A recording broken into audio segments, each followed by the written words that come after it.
mynews.studio. Today is November 19th, 2025. Out in the fields of Inner Mongolia and across the plains of Brazil, there's a quiet transformation happening. The question is, can these two countries really change the world's energy future? The scale of what's happening is hard to overstate. China's building almost twice as much wind and solar as the rest of the world combined. That's not just a headline. It's a real shift in the global energy map. Why does this scale matter so much right now? The numbers really make you pause. China's aiming for 3,600 gigawatts of wind and solar by 2035. And already, renewables are nearing 61% of their energy capacity. That's substantial. At the same time, Brazil's made a pledge to triple its renewables by 2030, joining forces with over 60 other countries. What's behind this surge? Is it just about hitting climate targets, or is there something else driving these changes? Maybe economics, maybe strategy. It's a mix of both. The economic side has shifted. Renewables are now more affordable to build and run, especially in places with steady sun or wind. But for China and Brazil, it's also about energy security, job creation, and showing global leadership. Take the Global South, for instance. Renewables there are creating new industries and lifting up whole regions.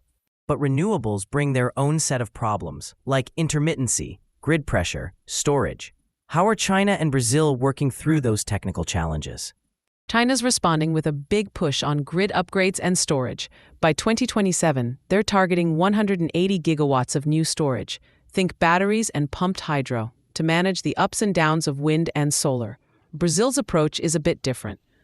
About 85% of their grid is already renewable, with hydropower acting like a natural battery. So when solar drops off...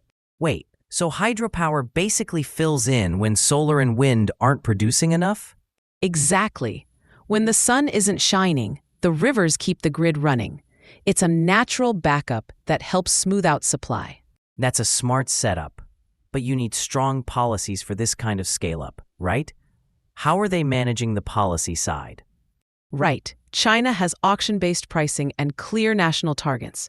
So if you want to build renewables, you know the price you'll get, and there's a roadmap. Brazil takes a more market-driven route. Mandates for sustainable fuels, rules for electrification, and investment incentives. These are big steps, but does it come with risks? Could they be trading one set of problems for another? There are definitely trade-offs. China's still adding new coal plants, which could lock in emissions for years. In Brazil, deforestation is a major problem. About 70% of their emissions come from land use, and both need to update aging grids. If fossil fuels aren't phased down or environmental rules don't keep up, the renewable gains could be undermined. So their progress isn't just about technology. It's about the whole system: policy, environment, society.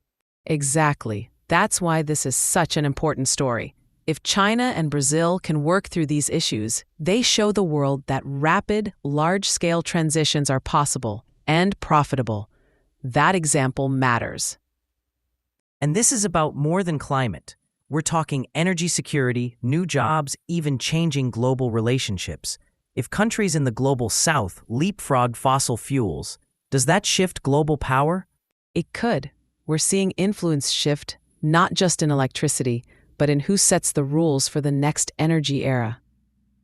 So what's the main lesson here? Should other countries try to follow what China and Brazil are doing? Every country has its own path, but the key lesson is clear. Set targets, invest in grids and storage, and make renewables the easy option. The transition is happening, faster than most expect. And the world is watching. If China and Brazil succeed, it could shape energy, climate, and development for decades to come. That's all for today. From the winds of Inner Mongolia to the rivers of Brazil, the next chapter in energy is being written. Thanks for joining us. Thanks for listening. This episode was brought to you by mynews.studio. Give it a try for free.